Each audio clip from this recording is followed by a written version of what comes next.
فاكرة الجيش الصغير اللي جوه بطنك؟ الجيش ده محتاج ياكل، بس مش أي أكل، بيساعده ويدعمه.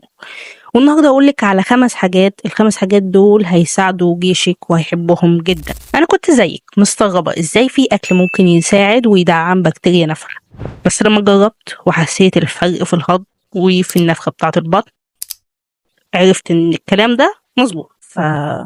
خدي عندك 1 زبادي من غير سكر بمعلقة عسل وقرفة، أكلة هيشكرك عليها فعلا. 2 مخلل خيار بيتعمل في البيت، غني جدا بالميكروبيوم وفي نفس الوقت سهل. 3 نص رغيف بلدي بلبنة وعليه زيت زيتون وزعتر، سهل ومفيد. 4 مشروب الكافيه، المشروب ده عامل شبه اللبن الرايب كده بس فيه ميكروبيوم أكتر بكتير وأنواع كمان أكتر. 5 وآخر حاجة طبق سلطة الزبادي بالخيار والثوم، حاجة تحفة.